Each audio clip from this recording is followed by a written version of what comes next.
Pues buenas tardes, bienvenidos a la Casa Revilla, en la que tenemos el placer de disfrutar de un ciclo de conferencias destinadas a los tercios españoles. Unas charlas cuya centralidad son mucho más que hablar de ejércitos y de batallas.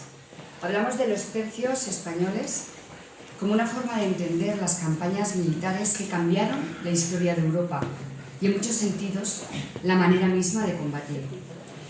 Durante más de un siglo, aquellos hombres, soldados de pica y arcabuz, sostuvieron un imperio, el Imperio Español, no solo con acero y con pólvora, sino con disciplina, cohesión y una férrea conciencia de honor. En campos tan lejanos como en Flandes, en Italia, incluso en el Mediterráneo, los tercios forjaron una reputación basada en la resistencia, la adaptación y la lealtad al compañero que lucha al lado de uno. Estudiar los tercios no es mirar con nostalgia al pasado, sino comprender cómo la organización, el liderazgo y el espíritu colectivo de aquellos hombres puede marcar la diferencia en momentos decisivos. Con esa mirada crítica y rigurosa iniciamos este ciclo de conferencias. Muchísimas gracias.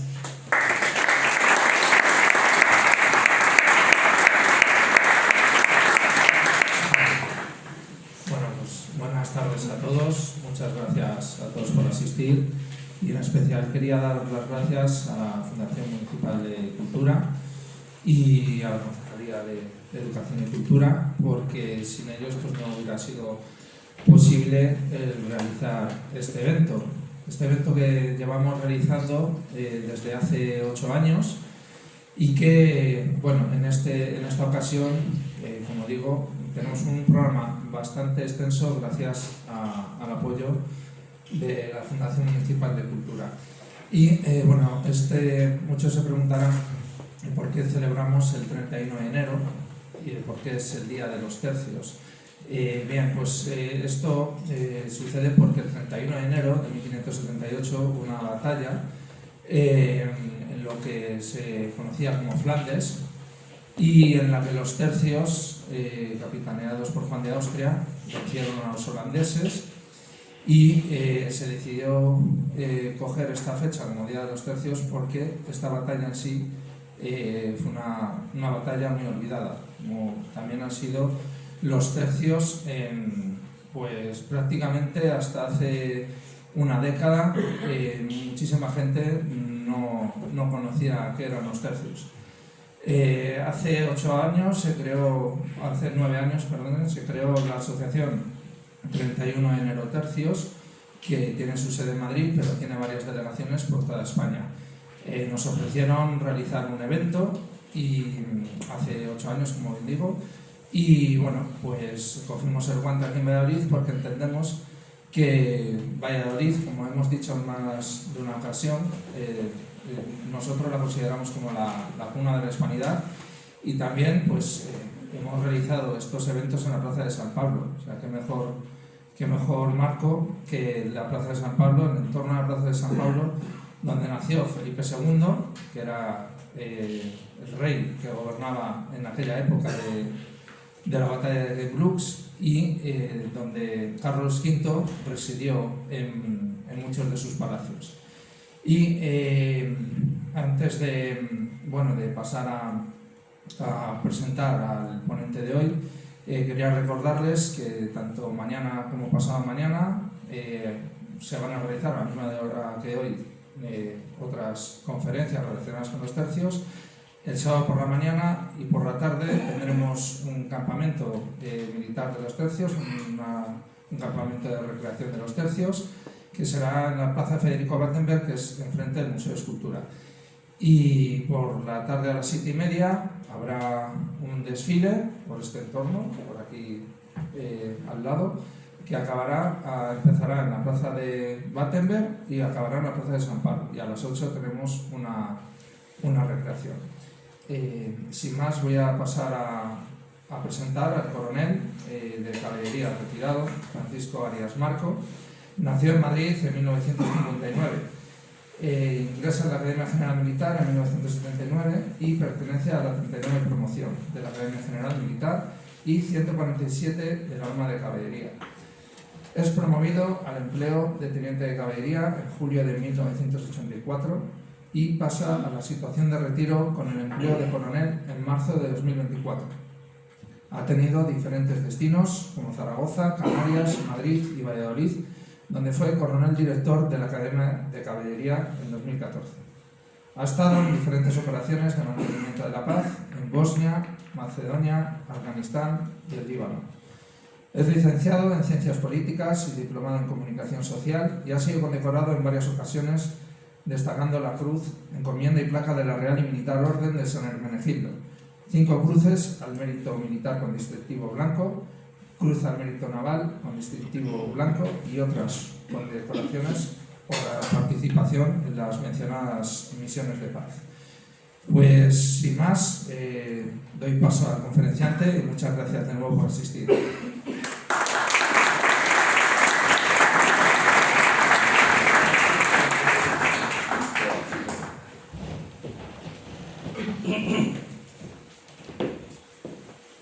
Bueno, buenas tardes a todos. Gracias por su asistencia en un día que no se presta precisamente al paseo y sobre todo después de tan amables palabras de presentación espero no defraudar las expectativas creadas. Bueno, vamos a hablar de los tercios.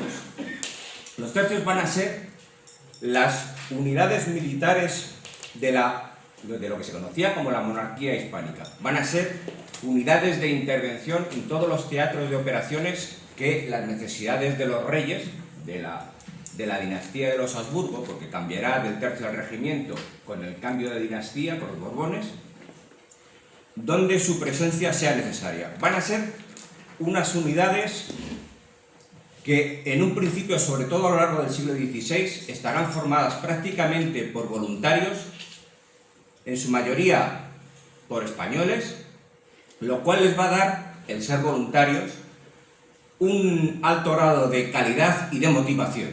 Además, estas unidades gozarán de otras características, como son su adaptabilidad. Fueron capaces de adaptarse ya no solo a los adelantos que en el empleo del armamento se fueron descubriendo a lo largo del siglo XVI y XVII, como a los terrenos en los que participaban o a los enemigos que se enfrentaban.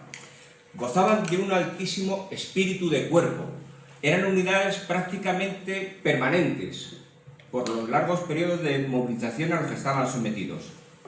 Y esta permanencia y este compañerismo dará origen a la palabra camaradería. A lo largo de la presentación iremos comentando algunas frases que tienen su origen en los tercios o en el vocabulario militar, y la de camaradería es una de ellas, porque viene de los camaradas, de los soldados que comparten habitación cuando estaban alojados en los pueblos. Bueno, les decía que tienen un alto espíritu de cuerpo por esta convivencia tan estrecha que entre ellos tenían. Y además gozarán de una alta profesionalidad. Esta permanencia y este alto grado de motivación les llevaba a ser profesionales al extremo, siempre reclamando los puestos de mayor riesgo y fatiga, que diríamos en lenguaje militar, o las primeras filas en las formaciones de los tercios. El índice que vamos a seguir es el que tiene en pantalla, no me detengo más en él. Origen, organización, el armamento y la táctica. El origen de los tercios, el origen un poco más lejano, hay que buscarlo en los reyes católicos, en las transformaciones que se producen durante el reinado de los reyes católicos, tanto en el campo militar como en lo que es la consolidación del poder real de los reyes. En ese sentido se dice que la Guerra de Granada fue la última guerra medieval que se disputó en los campos de Europa. Guerra medieval en el sentido de que eran las mesnadas concejiles, nobiliarias, eclesiásticas, las que formaban las fuerzas armadas de los ejércitos. A partir de ese momento va a cambiar este concepto de fuerzas armadas. Hay una serie de factores fundamentales. Uno de ellos es la necesidad que tienen los reyes de consolidar, los reyes católicos, de consolidar su poder frente a la nobleza, al clero y a los diversos estamentos. Y para eso necesitan unos instrumentos militares que consoliden su poder. Los primeros pasos que dan en esta línea es la creación de la Santa Hermandad. La Santa Hermandad en realidad estaba dedicada a temas de orden público, al cuidado de los caminos, a despejar los caminos de bandoleros. Parece que no tenían mucha eficacia o que llegaban tarde, porque de estas Santa Hermandad que vestían unos jubones con mangas verdes viene la frase de a buenas horas mangas verdes, porque llegaban normalmente tarde a su cometido. La otra unidad militar que se crea son las Guardias Viejas de Castilla. Estas Guardias Viejas de Castilla, creadas en las Cortes de Madrigal de 1476, estarán formadas por 25 capitanías de 100 hombres cada una, de tal forma que 3/4 de estos hombres iban armados como los gentes de armas, los caballeros con la lanza en rise y la armadura, y el cuarto restante eran hombres de caballería ligera. Y la política exterior será el último concepto que contribuirá a la creación y la consolidación de los tercios en su existencia. La política exterior, los reyes católicos con Francia van a jugarse la supremacía en Europa, y va a ser en los campos de Italia, donde veremos cómo actuará el gran capitán, que será el siguiente hito importante en la conformación de los tercios. El último factor a considerar es el alto coste que tenía la caballería. Yo soy coronel de caballería, pero reconozco que en la Edad Media la caballería era muy cara.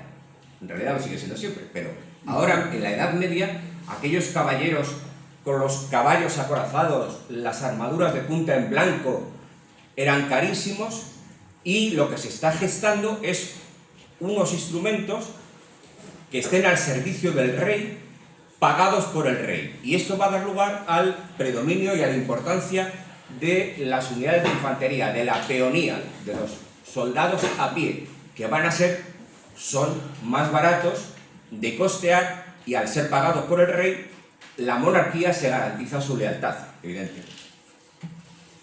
Los antecedentes ya inmediatos de los tercios hay que buscarlos, o se producen gracias al gran capitán, sus campañas de Italia, y las ordenanzas militares que a finales del siglo XV van a ir surgiendo.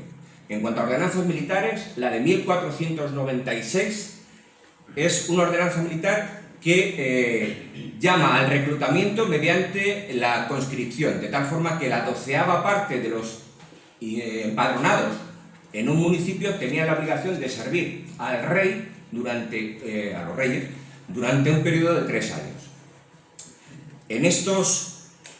En torno a este tiempo también, otra ordenanza dice que las fuerzas al servicio de la monarquía deben de estar armadas, y ya vamos a ir viendo la evolución, con lanzas, los escudados o rodeleros, que irán armados con un escudo, y los ballesteros, espingarderos, que darán lugar luego a las sucesivas armas de fuego. En 1503, en una nueva ordenanza, los reyes católicos dicen que estas tropas de infantería deben estar armados a la suiza, es decir, con largas lanzas, picas, que serán su principal elemento defensivo y en su caso ofensivo.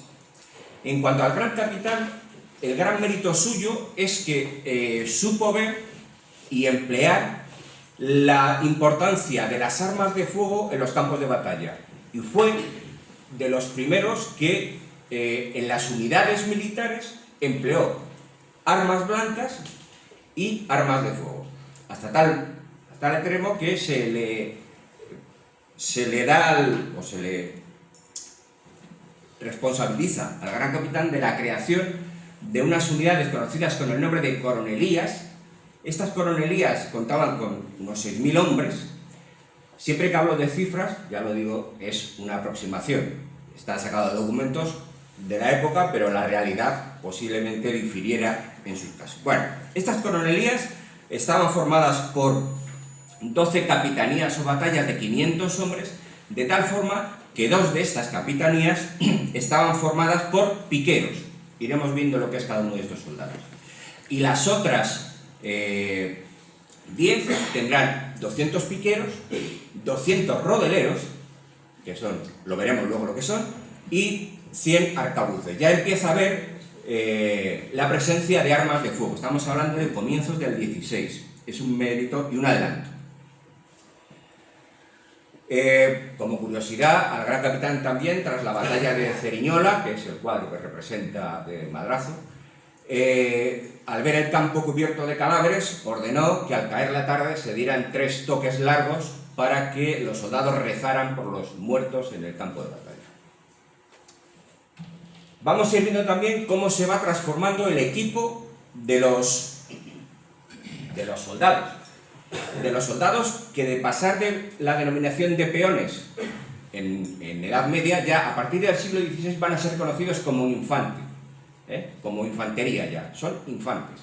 Bueno, estos soldados, como pueden ver ahí, elementos distintivos, bien la cota de malla, el gambesón, que era un jubón acolchado que les protegía, una armadura completa, con el peto, espaldar, la gola y las escarcelas o faldares, el yelmo, guanteletes, etc. Fíjense, ya lo vamos a ir viendo, esto es una pica, esto es una alabarda, la ballesta con el cranequín para tensarla, y esta es una espingarda, el antecedente inmediato del arcabuz. Este es el escudo de rodela, redondo, que daría nombre a los infantes que lo usaban, los rodeleros. Fíjense también en el detalle de la espada, es una espada de corte medieval, con pomo en cruz. Bueno, seguimos. Llegamos por fin al momento de la creación de los tercios. Existe acuerdo entre los autores, entre los especialistas, que es, tras la reordenación del ejército en 1534, se promulga la Ordenanza de Génova de 1536, por la cual el emperador ordena que en Italia se establezcan fuerzas en Nápoles, Milán y Sicilia. Y en esta ordenanza de 1536 es por donde es en la que por primera vez aparece el nombre de tercio. Nombre en el que hay diversas teorías a qué se debe el nombre de tercio. Algunas de las más significativas son que al ser 3 guarniciones, cuando se referían a las guarniciones decían el tercio de fuerzas que está en Milán, es un origen. Otro porque decían que estos originales tercios estaban compuestos por 3.000 hombres. Y una tercera es porque ya estaban divididos el armamento. Estos infantes tenían 3 tipos de armamento: las picas, las rodelas y los arcabuces. Sea como fuere, desde 1536 por lo menos, existen los tercios con esa denominación, y los 3 primeros tercios de Nápoles, Milán y Sicilia serán conocidos como tercios viejos, aunque luego inmediatamente esa denominación de tercios viejos sonará en más tercios. Inmediatamente después se crea el tercio de Cerdeña y el tercio de galeras, que será el antecedente inmediato de la infantería de marina. Los tercios, por tanto, no son una unidad de combate propiamente dicha, son una unidad de encuadramiento. Es una unidad que, bajo el mando del maestre de campo, que va a ser su jefe, va a agrupar una serie de unidades menores, las compañías.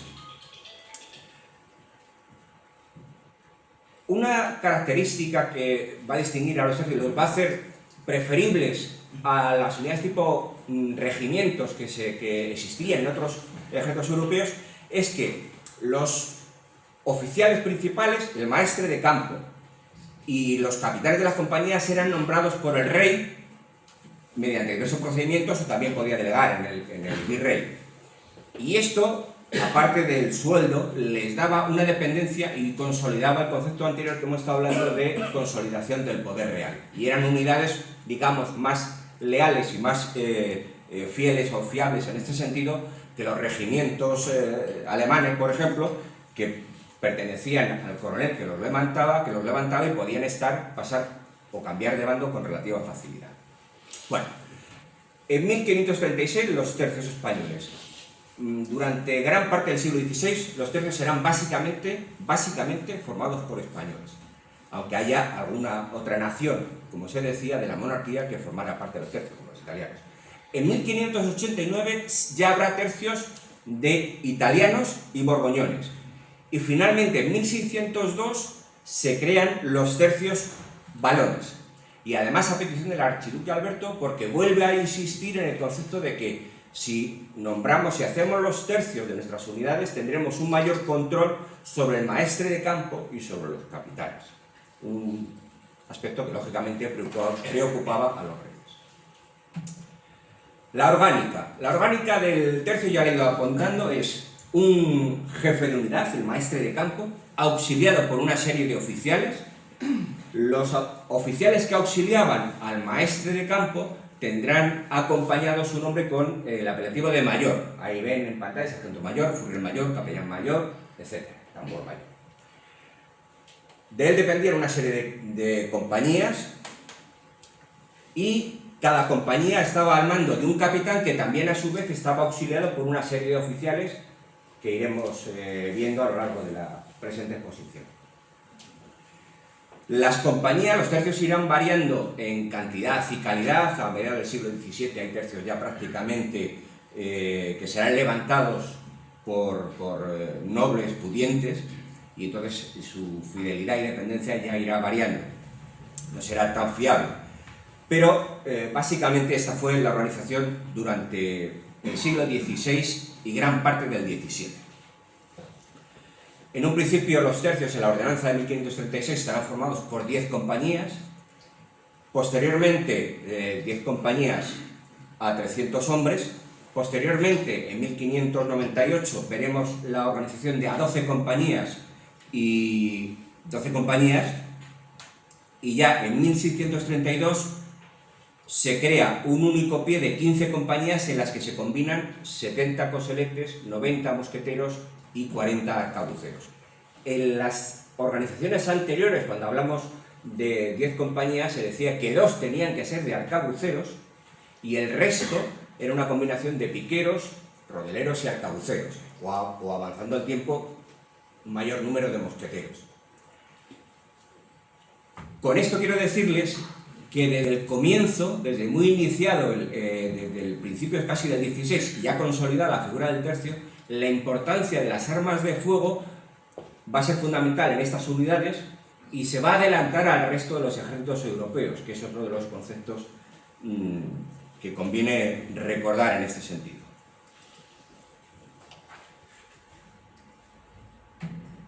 Veamos podríamos denominar los servicios logísticos del tercio.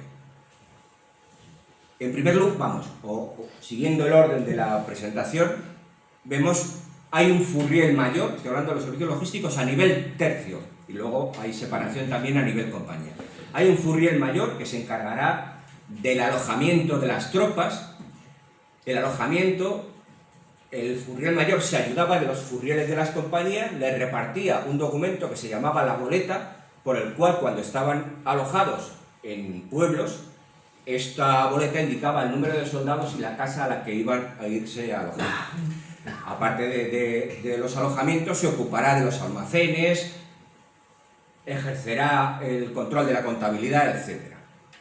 El tambor mayor del tercio es otra figura importante porque el tambor mayor transmite las órdenes de los jefes del tercio, del maestre de campo, a las compañías, y lo hace el tambor mayor, da los toques y lo repican los tambores, que luego veremos, de cada compañía.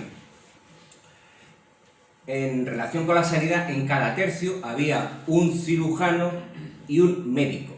El médico estaba a cargo de lo que se denominaba el hospital de campaña del tercio, en principio a base de tiendas de campaña, lógicamente. Este hospital de campaña estaba ordenado que dispusiera de una botica en el que las medicinas, los ungüentos que se utilizaban para curar a los soldados, eran pagados por los propios soldados porque les descontaban de sus saberes lo que se denominaba el real de limosna. Este real de limosna servía para pagar estas medicinas, que se lo pagaban los propios soldados de los tercios. A nivel, los tercios en Flandes tenían conocimiento que además de estos hospitales de campaña, tenía lo que se denominaba los hospitales generales. En Malinas hubo uno, en Valenciennes hubo otro. y esos hospitales generales estaban al cargo de un administrador general, normalmente un religioso, por aquello de la salud corporal y espiritual de los soldados, y luego tenía tanto personal sanitario como personal administrativo. El cuerpo judicial de los tercios estaba formado pues, por el oidor, el escribano, los alguaciles, el carcelero y el verdugo, lógicamente, ¿no? Y luego ya, en último término, tenemos el cuerpo de policía militar, que el jefe o el encargado de la policía militar recibía el nombre de Barrachel.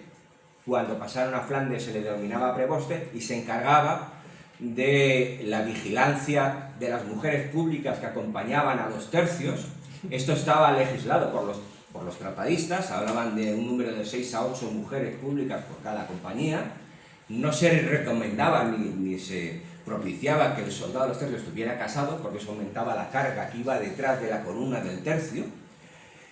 Y el barbero de cada compañía era el que hacía el reconocimiento médico de estas mujeres públicas, que también tenían su régimen de horarios, por las tardes tenían que salir del campamento, en fin. Estaba todo bastante legislado, o bastante... sí, bastante legislado. Bueno, sí, ¿no? En cada compañía había 2 tambores y un pífano, o normalmente, 2 tambores y un pífano. Estos tambores eran los que recibían los sones del tambor mayor y se lo transmitían mediante el toque del tambor a las compañías para que éstas ejecutaran la maniobra que correspondiera en su momento. El pífano también contribuía a la transmisión mediante toques de la maniobra que se tenía que ejecutar. Su misión era doble. Por un lado, en las marchas acompañaban para que esto fuera, digamos, rítmico y acompasado, que la columna no se alargara, que mantuviera su ritmo de desfile. Y luego moral. Moral porque en el combate animaban a las tropas al combate y ustedes saben que hay una expresión que se utiliza mucho de echar a la gente con cajas destempladas. Esto viene de aquí. Cuando una unidad era derrotada y su derrota no había merecido el reconocimiento del enemigo que la había vencido, no se les permitía salir desfilando con las cajas tembladas al son del tambor, batiendo el tambor, sino que tenían que destensar la piel de la caja y salían las cajas destempladas, es decir, no salir con mucha dignidad.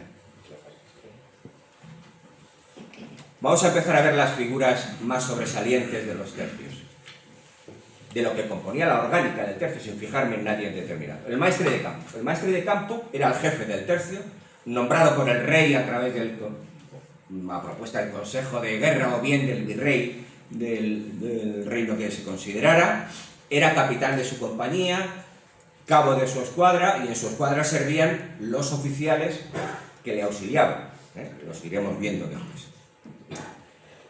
Tenía derecho, el único que tenía derecho a una guardia personal de 8 alabarderos, y entre sus misiones, aparte de mandar el tercio, que es la genérica, ponía los precios a los víveres que compraban los soldados, ponía los precios a las medicinas que se compraban en la botica, y era el único oficial del tercio que tenía derecho de vida y de muerte en el castigo a las faltas cometidas dentro del tercio. El resto de oficiales, salvo que fuera delito flagrante, no tenían esta potestad. Podían corregir y dar parte al maestre de campo de lo que había pasado.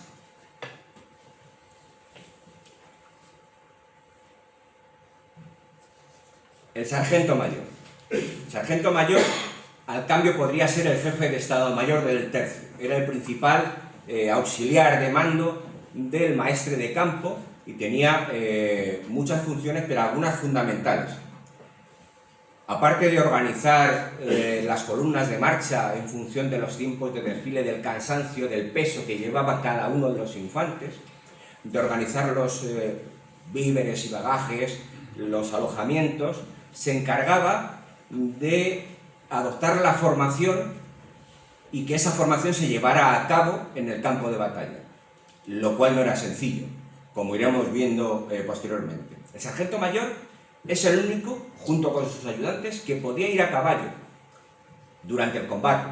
Los capitanes se movían a caballo durante la marcha, pero en combate echaban pie a tierra. Para al objeto de transmitir las órdenes y hacer de enlace entre el maestre de campo y los capitanes. Su insignia distintiva era un bastón de mando pintado con los colores que determinara el resto de cómo se escuadronaba, y esto lo veremos más adelante. El capitán. El capitán, como hemos dicho, es el que mandaba a las compañías. Lógicamente, ya en los tercios evolucionados habrá capitanes de picas, capitanes de arcabuces y capitanes de mosquetes.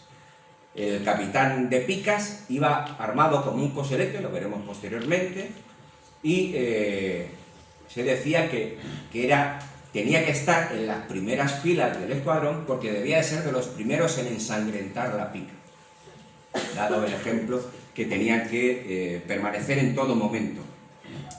Los capitanes de arcabuces eran los que se denominaban los más pláticos o con más experiencia, porque al arcabuz a las compañías o a las unidades de arcabuces se les van a encomendar aquellas misiones más aisladas o más difíciles, como una encamisada. Saben que una encamisada es esa acción nocturna en la que los soldados de los tercios se ponían la camisa blanca, que hemos visto antes en uno de estos, para no confundirse, no hacer el fuego amigo que se oye ahora tanto, y atacar a las posiciones enemigas. Todo esto está regido, los tiempos no se los cito para no alargarme más, en sucesivas ordenanzas, los tiempos para ser capitán, para ser alférez, para ser sargento, tiempos que debemos de coger con cierta aproximación, porque de donde más documentación hay son las ordenanzas de 1632. Pero bueno. El alférez. El alférez era el encargado de portar la bandera. Como decían los documentos de la época, debe ser fuerte, hábil y gallardo para presentar una buena estampa, español de confianza y al menos con 5 años de servicio. El portar la bandera era la misión más importante que tenía el alférez, prácticamente la única. Tenía luego servicios en los alojamientos y en la organización de las guardias, pero digamos, la de la bandera era la más importante. La bandera es que personificaba, o sea, era la personificación del rey y del honor de la compañía. Con lo cual, una bandera perdida era una deshonra. Recordarán que, o sabrán, habrán oído muchas veces que las batallas se ganaban o se perdían no solamente por el número de muertos, o sea, se contaba una batalla ganada o perdida no por el número de muertos dados al enemigo o producidos o sufridos en el bando propio, sino por el número de banderas capturadas o banderas perdidas. Era un signo muy distintivo. Bueno, la bandera se colocaba en un asta de 2,50, era un paño en torno al 1,70, era pintado con los colores que el capitán determinara y el único signo común era que tenían que tener la cruz de Borgoña, la cruz de San Andrés, como signo distintivo.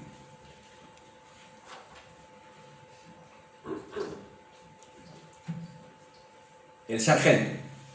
El sargento era el alma de las compañías, como sigue siendo ahora mismo. Era el encargado del adiestramiento de las tropas, de mantenimiento de la disciplina, de vigilar los almacenes, de controlar que las instrucciones recibidas para el alojamiento se llevaran a cabo. El sargento tenía como signo distintivo de su rango la alabarda.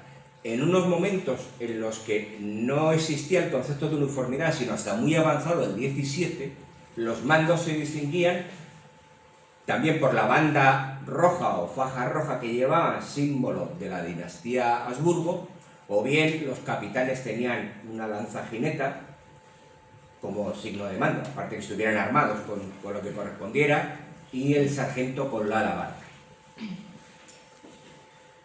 Los sargentos ocupaban diversas posiciones en el escuadrón, pero normalmente en las primeras hileras, luego veremos lo que es una hilera y una fila, para asegurar que el relevo de sobre todo de los piqueros que caían fuera ejecutado con rapidez, de tal forma que la primera línea de combate a la que se enfrentaba el enemigo no perdiera solidez y consistencia.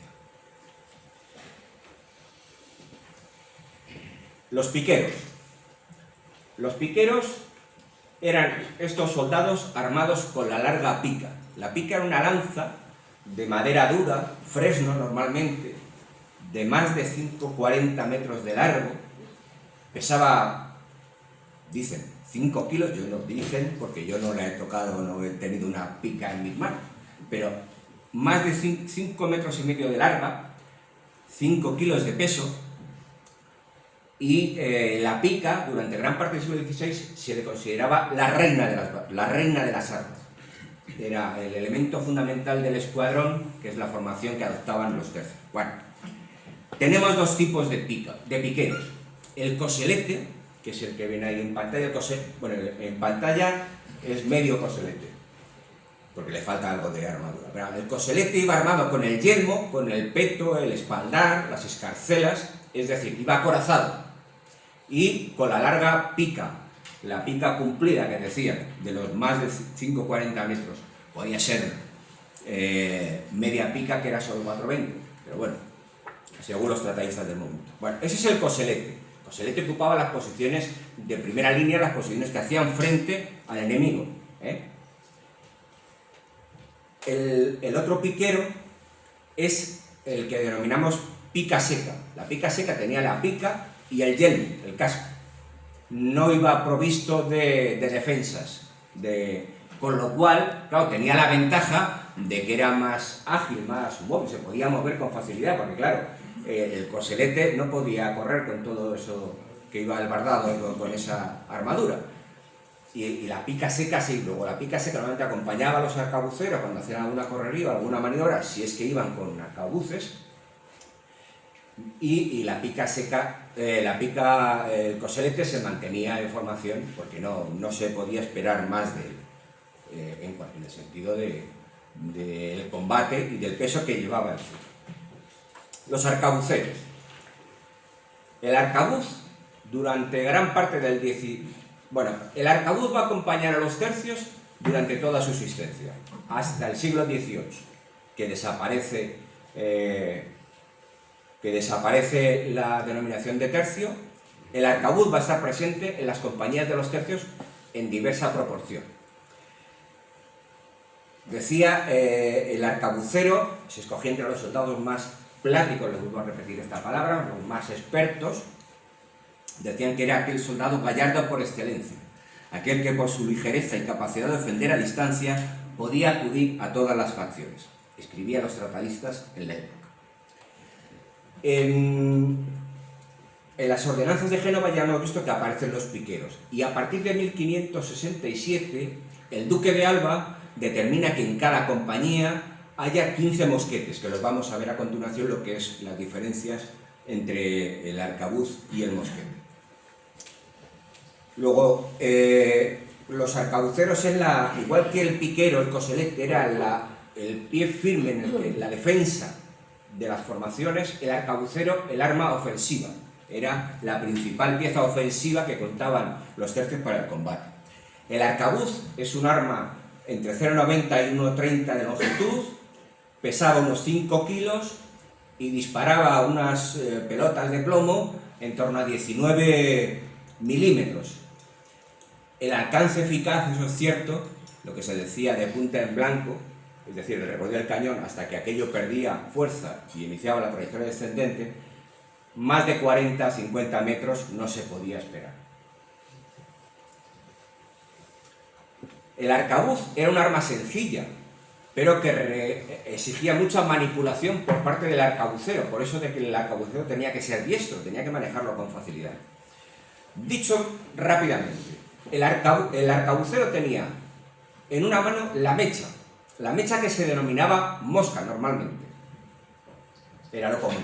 La mecha iba encendida por los dos cabos, para asegurar. Normalmente, mientras manipulaba el arcabuz, el arcabucero se la ponía en las orejas. De ahí viene la expresión de estar con la mosca detrás de la oreja. Aquel hombre, en este momento, ahora sería hombre o mujer, que esté atento, que esté en tensión, preparado a intervenir. Está con la mosca detrás de él. Bueno, la manipulación del arcabuz. Primero tenían que quitar la cazoleta. Bueno, se ve más o menos en las maniobras. Quitan la cazoleta, echan pólvora a través del oído.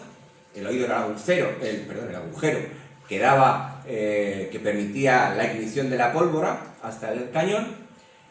Cerrar o poner la cubre cazoleta, soplar para que no quedara pólvora por ahí encima, echar pólvora en el cañón, meter la bala, atacar el conjunto con la baqueta, que habían sacado previamente de su ajuste, guardar la baqueta, poner la mecha en el serpentín, que estos son fusiles de serpentín es una S, en el que se colocaba la mecha, apretar el disparador, y si todo había ido bien, aquello disparaba y salía. Es una operación complicada. Los más expertos dicen que entre un disparo por minuto aproximadamente. El problema es que estas armas, a partir de los 5 disparos, se calentaban y había que refrescarlas, había que cambiar. Luego la cadencia no era muy elevada. Todo esto relativo, claro, al avanzar el tiempo, el siglo, se irán mejorando las actitudes y pasaremos de la llave de serpentín a la llave de chispa, etc. Pero bueno, no quiero aburrirles ya más. El mosquetero. El mosquete es primo hermano del arcabuz, pero se diferencia en las prestaciones, en el peso y en el alcance. Es decir, el mosquete es un arma que va a medir 1,5 metros aproximadamente, 1,5 metros, va a pesar de 7 a 9 kilos, de ahí que para su disparo se empleara la horquilla, como ven en pantalla, para apoyarlo, porque si no, 9 kilos a pulso no debía ser fácil de aguantar.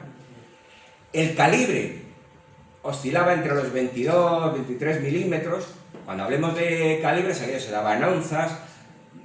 Bueno, pero que hay que tomarlo con relativa discrecionalidad, porque muchas veces tanto las pelotas que servían de bala como los propios fusiles eran muy artesanales en su confección. Y el alcance, es el último que me dato, es a finales del siglo XVI estaría en los 100 metros y avanzando el XVII, en torno a la mitad, ya llegaría a los 200 metros. Esos son los alcances que tenían aquellas armas. Como pesaba más y tenía más calibre, el mosquetero llevaba 25 bolas y el arcabucero 50. Pero bueno, es un detalle menor. Vamos a ver otra vez el equipo del piquero y el arcabucero en torno a 1600. A la izquierda pueden observar las picas con las diferentes formas de la moarra, de la hoja, laurel, alargada, que ya no sé cuál es este tipo de hoja. Tenemos el arcabuz con la mecha o mosca insertada en el serpentín. La cuara, que es una especie de chaleco de muchas capas de piel, que servía como importante protección frente sobre todo a las armas blancas, y parece ser que si el arcabuzazo era un poco lejano también lo podía parar. Vemos la figura de la banda con los 12 apóstoles. Los 12 apóstoles, cualquiera que haya leído los habrá oído nombrar. Estos eran unos envases en los que ya estaba incluido la pólvora y el proyectil, de tal forma que el arcabucero o el mosquetero, en vez de tener que meter la pólvora y meter la bala y atacarlo, metía esto, vamos, lo sacaba de aquí, de estos empaques de madera, lo introducía y era más rápido, ya iba, la dosis de pólvora ya estaba medida. Vemos también la espada ropera, que ya ha evolucionado de la espada de tipo medieval que hemos visto a comienzos del XV. Esta espada ropera se denominaba así porque era un elemento más de la ropa, lo llevaban tanto los civiles como los militares. Y finalmente, las espadas más pequeñas,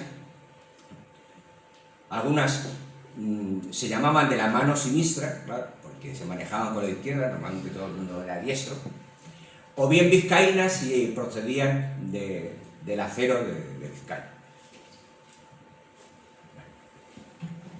Avanzando el siglo, ya en el siglo XVII, el último cuarto del siglo XVII, nace el concepto de uniforme. El uniforme al estilo francés se va adoptando con esas casacas largas que ven ustedes ahí, y ya cada tercio se irá denominando en función de los tercios morados, o el color de la casaca, o del nombre del jefe que lo llevara. Aquí solamente hacerles la mención, pero seguimos viendo piqueros y en este caso el mosquetero, aunque va a ir apareciendo el fusil ya de llave de pedernal con la bayoneta. La bayoneta es un puñal, un cuchillo, que en un principio se insertaba en el cañón y claro, no permitía el disparo del arma, hasta que aparece la bayoneta de cubo que abraza el cañón y permite el disparo. Al disponer de un fusil con una bayoneta, entonces esto lo que deja obsoleto es a las picas secas, porque ya no hace falta un arma que ofenda con arma blanca, porque ya tenemos las bayonetas. El último de los 4 gorros que ven ahí ustedes es el gorro de los granaderos. Los granaderos es una unidad que surgirá en los ejércitos españoles a partir de 1685, y eran soldados que se distinguían porque combatían lanzando granadas. No era nada original su nombre. Las granadas son esas bolas metálicas que ven ahí con su mecha, que también había que encenderla y lanzarla con la mano. O sea, requería cierto valor y cierta instrucción, porque las mechas en aquellos años había que tener mucha confianza en cómo estaba el cáñamo y cómo estaba la pólvora. Vamos a ver las formaciones de combate. Las formaciones de combate de los tercios, que van a ir variando a lo largo del siglo XVI y siglo XVII, tienen su origen fundamental en que los infantes eran despedazados y dispersados con facilidad por los ataques de la caballería. Yo que soy ponente de caballería, por fin puedo decir algo de la caballería en esto de los tercios. Para hacer frente a este ataque de la caballería, se inventan las formas... Vamos, los estratadistas y los militares de la época hablan ya de adoptar formaciones del tercio en grandes bloques. Había sido inventado ya por los suizos, las formaciones de piqueros suizas, pero el tercio lo perfecciona y evoluciona, como veremos más adelante, porque contará con unidades móviles y ágiles de armas de fuego. Bueno, estos van a ser, por tanto, la formación del escuadrón, que irá disminuyendo su frente, que irá aumentando su frente y disminuyendo el fondo, serán las formaciones típicas de los tercios a lo largo del siglo XVI y XVII. Habrá varias, muchas de ellas. Vamos a ver algunas de estas. La base de la formación de los tercios está en la composición de 3-7. Un piquero ocupaba 3 pies de frente y 7 de fondo. Frente, lo que yo tengo enfrente, y el fondo de mí para atrás. Teniendo en cuenta que un pie, el castellano más o menos, sería en torno a los 30 centímetros, ahí tienen ustedes el espacio que necesitaba el piquero, en torno a los 90 centímetros, y el 2-10 de frente y de fondo. Bajo esa norma se organizaban las formaciones, que ahora lo comentaremos.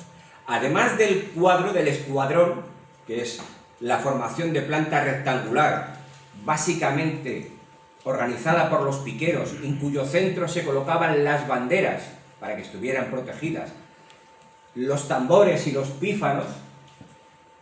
Alrededor de esta formación, de este escuadrón de planta rectangular, tenemos las guarniciones. Las guarniciones era lo que se colocaba, en función de la mayoría de los tratadistas de la época, en los costados, en los flancos del escuadrón. Son esas formaciones en rojo que ven ahí ustedes.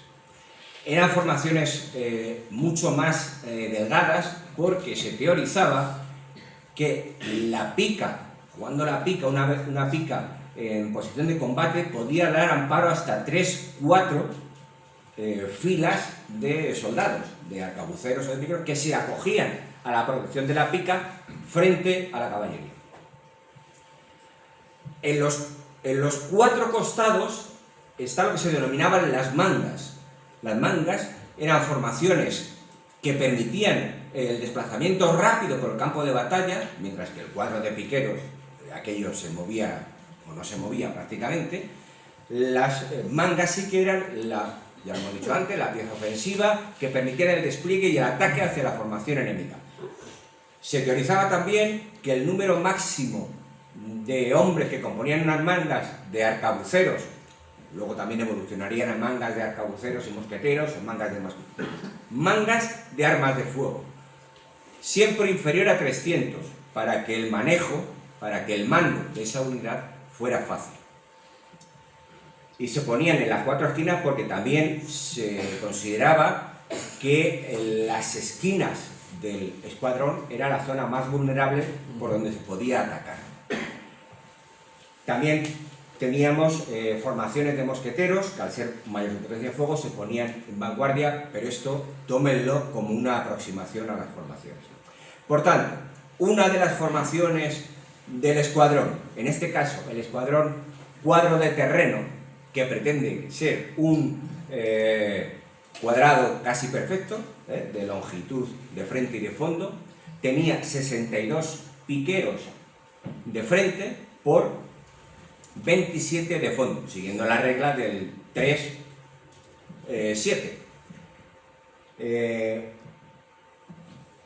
¿Eso va a decir algo? Bueno, este es el... sí. En las formaciones de los escuadrones, porque lo diremos, o si se cita, a la formación del piquero, uno al lado del otro, se llama fila.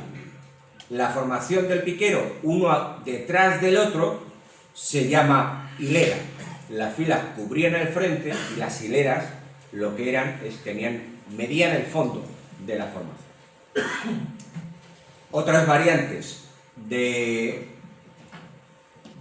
los escuadrones variaban la relación de piqueros al frente y al fondo. Y tenemos el que tienen ahí en pantalla, el prolongado del gran frente, que son 3 piqueros de frente por 1 de fondo.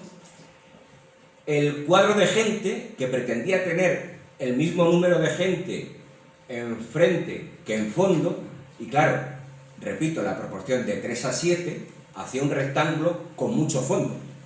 De ahí pueden ver las cantidades. Yo en casa me he molestado en multiplicar y tal, y más o menos cuadra. Claro, irá avanzando el tiempo. Esos grandes escuadrones, que a pesar de que la artillería no era muy precisa, hay quien piensa que todavía no lo es, pero bueno,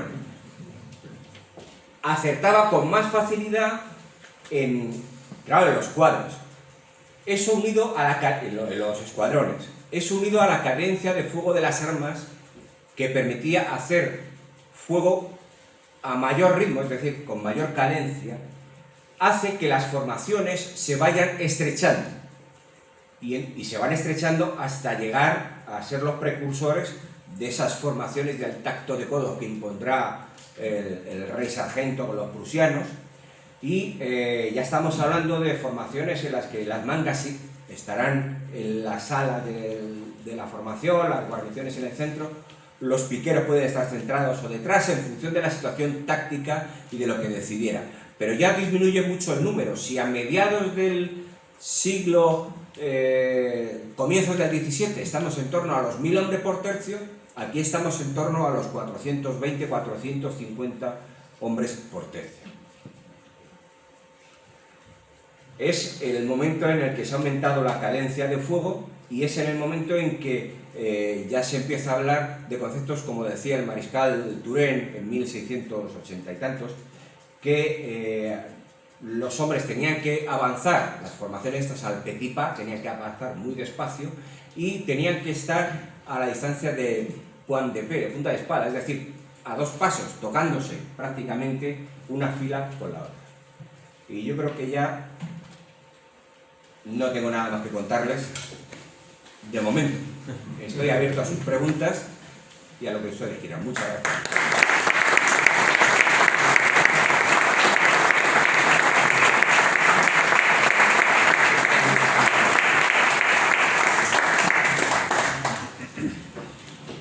Bueno, pues empiezo yo con la primera. Bueno, hoy estamos de aniversario de la elección española, que fue el Real Decreto en 1920 de la fundación de la elección española, y quería preguntarle si nos puede indicar qué relación tienen los tercios con la actual elección española, los emblemas, etc. Bueno, a ver, el adoptar la denominación de tercio indica claramente que viven de esa historia de los tercios. Los nombres de los tercios de la Legión: Duque de Alba, Gran Capitán, Farnesio, Juan de Austria, son nombres de grandes generales, grandes jefes de los tercios que en el siglo XVI tuvieron especial protagonismo en las campañas de Flandes. Esa es la principal relación. Millán Astray era un nostálgico de la historia también, y entonces bebía de las glorias pasadas en un momento en que España se debatía en situaciones difíciles en la guerra de África, y adoptó esta terminología.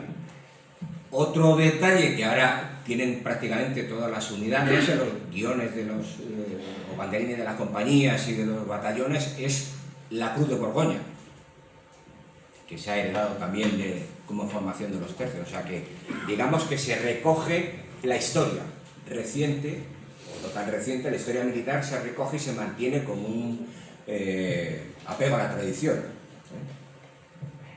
Esa es la relación.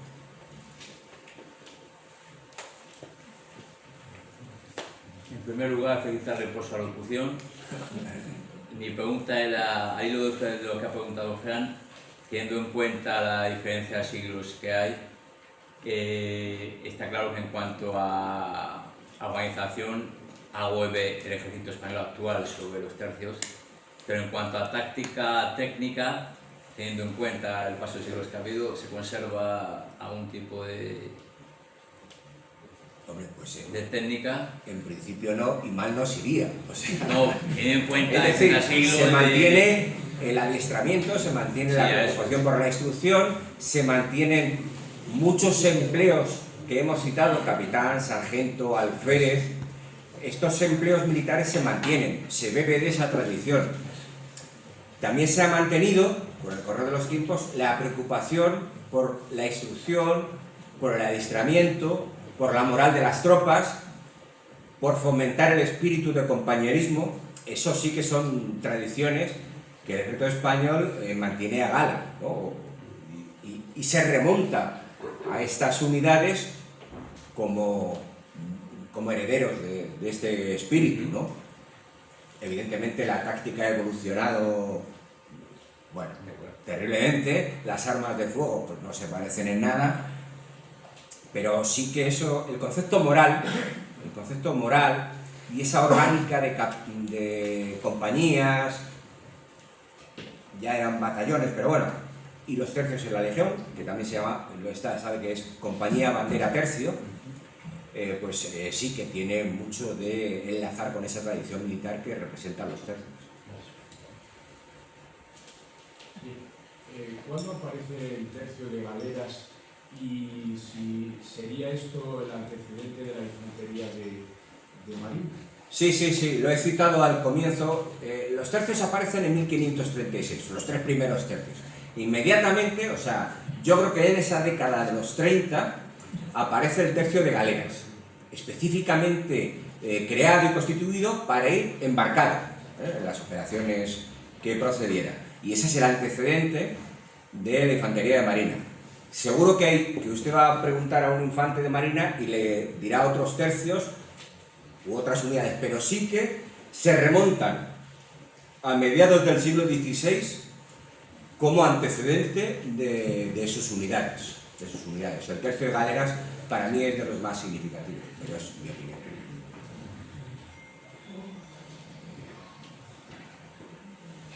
Bueno, yo quería preguntar cuál es la diferencia entre un escuadrón de los tercios españoles a otros ejércitos y cuál es el hecho identitario que hacía que se ganaran la mayor parte de las batallas y que por eso fueran tan famosos y tan temidos.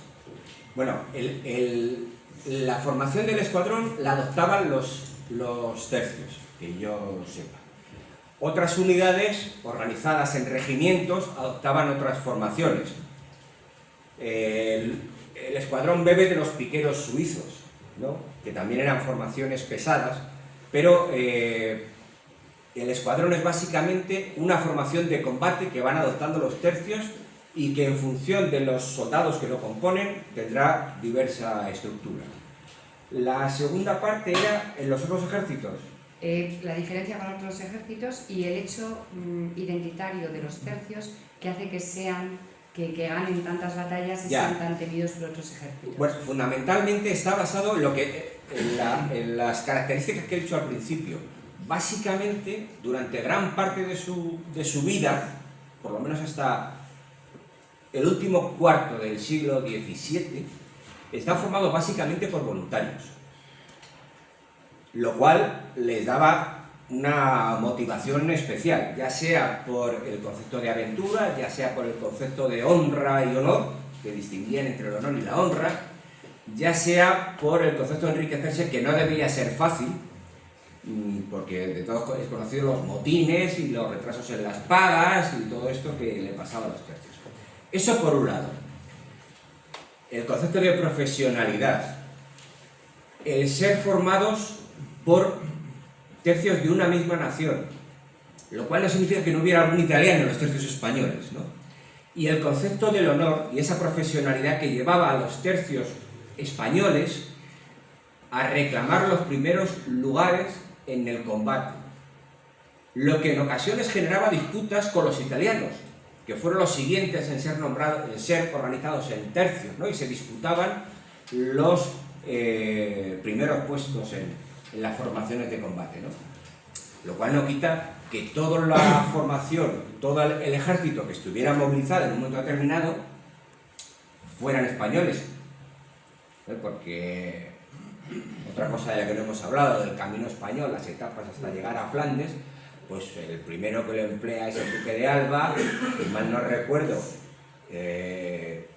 solamente había 8.000 o 10.000 españoles en las unidades que desplazó el duque de Alba, y luego los ejércitos eran más numerosos en Flandes, ¿no? O sea que es la cohesión y la profesionalidad y el espíritu del cuerpo lo que les hacía, y el honor, ¿no? Y la dignidad de no rendir la bandera.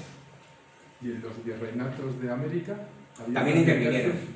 Pero esos no estaban formados por españoles, estaban formados por indígenas. Bueno, cuando avanzó el tiempo, sí. Porque claro, no fue tanta la migración de no, pero una de las como para que pudiera... Efectivamente, sabemos que la conquista de América, México, Perú y tal, está hecho fundamentalmente con nativos, pero sí que tenían la instrucción del soldado del tercio, ¿no? Entonces, y las armas de fuego, y eso les servía, pero efectivamente...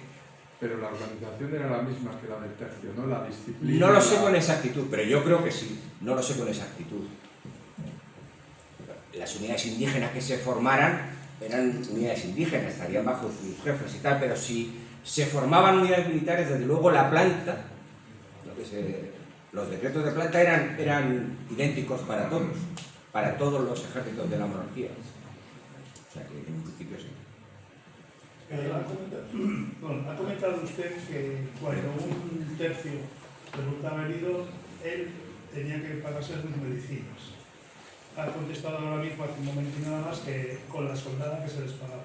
Pero había veces en que la soldada no llegaba. Y eso está demostrado en que el propio Felipe II tuvo 3 bancarrotas, con lo cual no podía pagar a los soldados. De ahí viene la primera vez que Carlos V tiene que intervenir de alguna manera en el famoso saco de Roma, donde los tercios, la parte alemana que apoyaba a los tercios españoles, se subleva y entra en el saco de Roma. Esto fue 5 días antes del nacimiento de nuestro queridísimo Felipe II. Entonces, cuando no había dinero, ¿por qué esas rebeliones que hacían los propios soldados, cómo se solucionaba? Porque no era fácil. Pagando. Ya, pagando, que si no lo había. Pues se retrasaban, o sea, estaban muchos meses sin cobrar. Se han dado casos de que los soldados no se amotinaban hasta que no se había librado la batalla, y una vez librada la batalla ya empezaban los gritos de motín, motín, fuera los guzmanes, apartados las banderas y todo El eso. saco de Roma fue originado porque como no se les pagó, Ya. dijeron pues a Roma a conseguir todos los dineros que habían. Ya, y el saco de Amberes por circunstancias parecidas, y 50 años después, sí, está claro. He intentado exponer una teoría, ¿no? Una que abarque todo. Claro, la casuística no tiene fin. Aquello fue historia, aquello sí que Sí, está claro. Pero vamos, se procuraba pagar por el bien que les tenía. Lo que pasa es que llegaba con mucho retraso. Claro, mientras tanto, ¿de dónde? hasta que no venían los barcos de América, no se podía pagar. Ya, efectivamente. Otra pregunta para que Sí, ¿qué fueron antes, los tercios o los lansquenetes? Convivieron. Los lasquenetes eran las unidades alemanas. Eran unidades de alemanes armados con lanzas o picas o tal. Eran piqueros antes. Sí.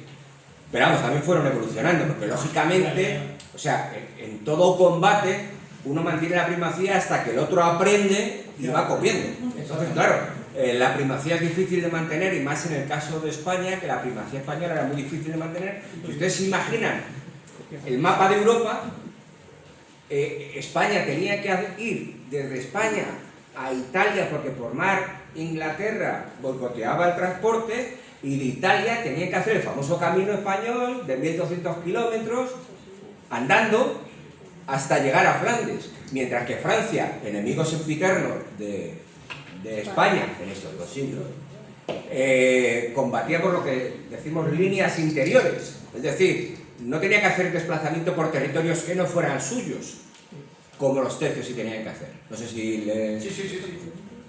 Muchas gracias. ¿Cuál fue el motivo de la derrota de Rocroi? Muchas. Bueno, no quiero, o sea, no he querido meterme en batallas, ¿no? No, pero que le respondo con lo que yo sé. En Rocroi hay varios problemas. Primero, ya 1643, 19 de mayo, hay tercios españoles, que los tercios españoles son siempre los menores, o sea, el menor núcleo de la fuerza que componía el ejército de la monarquía hispánica en ese momento, en esa batalla, ¿no? Tenemos tercios de italianos, tenemos tercios, y unidades de lasquenetes y tal. Al parecer, hay determinados tercios que empiezan a flaquear, y en las primeras intervenciones de la caballería, una ala de caballería responde bien, de caballería española, responde bien y derrota o hace retroceder a la caballería francesa, pero otro ala es derrotada por los franceses, con lo cual se genera un desconcierto en las alas de la caballería que transmite cierto temor a los tercios, y al final solo quedan los tercios españoles, que se van agrupando en el famoso único tercio y el contar 2 muertos, que no sé si fue cierto, pero queda muy bien. Bueno, la caballería ataca la primera fila de lanceros, saca sus picas para evitar... Sí, era lo que se decía jugar la pica. Clavaban el regatón en el suelo, lo apoyaban en el pie y la pica estirada. Sí, quedaba como una banderilla. Sí. El caballo... De hecho, es que tengo imágenes, pero no quiero aburrir, porque, bueno, de aquí nos tendrán que echar. Tengo imágenes aquí. Se termina la... Vamos, que hay que cerrar el... Ya, por eso, no soy yo el que pretende. Bueno, pues una última pregunta. Así se ve un poco mejor. Cuando se habla de la Primera Guerra Mundial, Europa en guerra prácticamente. Segunda Guerra Mundial, Europa en guerra. un número de países, razones políticas, económicas y religiosas. En el Imperio Español se junta absolutamente todo eso y hay una causa y un efecto. Usted lo ha hecho todo estupendamente. Nos quedamos con un hambre de más. Hay muchísima historia de la intrahistoria que hay que aprender y hay que saber. Y bueno, pues esto quedará para más ocasiones. Una pregunta: ¿España como imperio en Europa llegó a hacer guerra para ocupar territorios o simplemente fue solamente todo ello defensivo? Porque también libró a Europa del imperio turco. O sea, la grandeza de... Sí, bueno, eso ya, cuando vence a los turcos... Hay Bueno, para mucho que hablar. eso da para mucho. No me atrevería a contestarlo con absoluta tajancia, por si acaso no existe la palabra, muy tajantemente. Pero yo creo que es que a la monarquía española no le daba tiempo de emprender una guerra ofensiva, siempre se estaba defendiendo.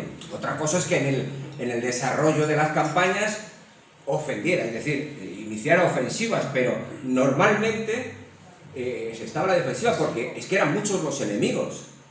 Y hay muchas razones económicas, demográficas. En Castilla, que es el núcleo fundamental del que surgen los tercios, a partir del siglo XVII, del siglo XVII empieza a haber pestes, empieza a haber despoblación, se van a América, con lo cual la leva, la recluta de las tropas va disminuyendo.